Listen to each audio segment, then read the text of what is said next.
Hello and welcome. In this video, we're going to be looking at granulation and reflectivity custom images. Let's go ahead and take a look at what these are, how they work, where to create and load the custom images, and the settings that you need for each of those. So the first thing that I want you to notice when we're looking at granulation images, this is something that we produce with watercolors.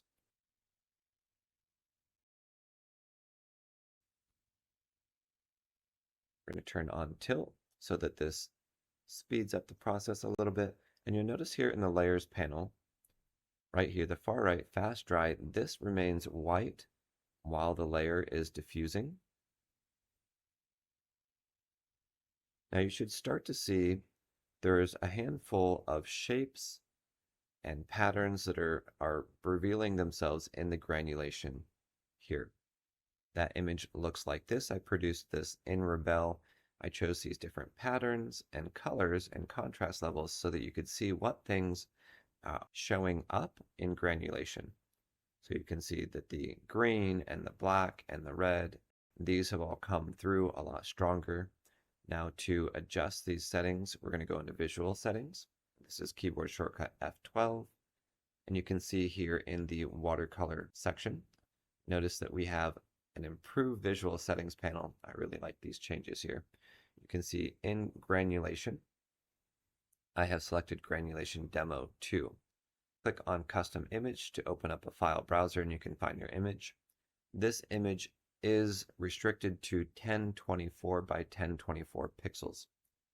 So for us to create one, we can go into Canvas. Notice I have canvas size set at 1024 by 1024 and I have pixel selected. When I go to export this, I need to make sure that I have nanopixel turned on in visual settings. And then go to nanopixel export, or I can save as a PNG or JPEG. Okay, now let's take a look at a stronger version of this.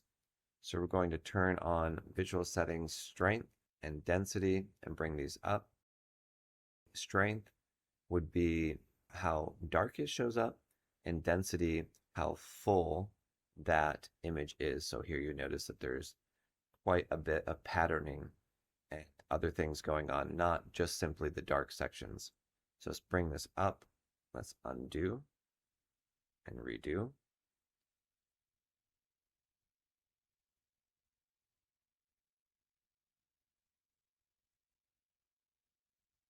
Again, we're watching in the layers panel. Over here, fast dry, waiting for this to turn from light to gray, which it just did. And you can see how full these colors have come in. Again, the darker ones have shown up strong and the lighter ones are very faint. So that's how the granulation custom image works. Let's go ahead and clear the layer and let's look at metallics. So we're going to turn on metallic settings here, and we have a few options here. I have granulation test and reflection map. This is the default and custom image. You would do the same thing. You can just load your custom image here. We're going to use granulation test 2, and let's go ahead and use some of the metallic brushes. So let's do some gold.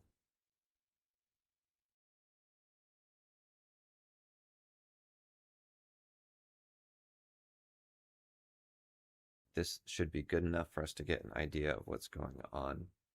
So here you can see we've got an image in the background. This one's a little bit too much of a pattern. Let's use an image that's easy to recognize.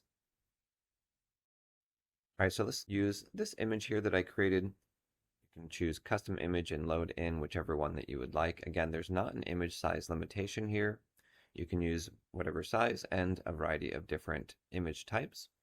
So choose reflectivity test. This is an image I painted of a girl's face.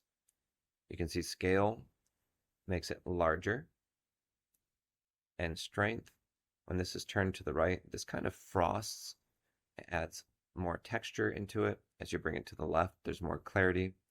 And now as I pan around on the screen, you're going to notice that the reflectivity image stays locked into place.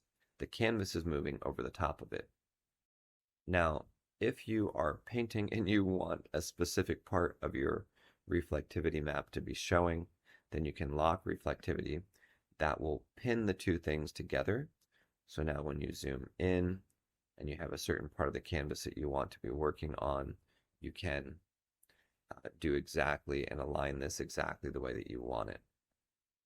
Now, reflectivity up here, this would be how bright and shiny the reflection is, more muted on the left, more shiny and bright on the right. All right, if you have questions about how custom granulation or reflectivity maps work, go ahead and put those in the comment section. Thank you guys so much for watching. Until next time, stay creative and have a wonderful day.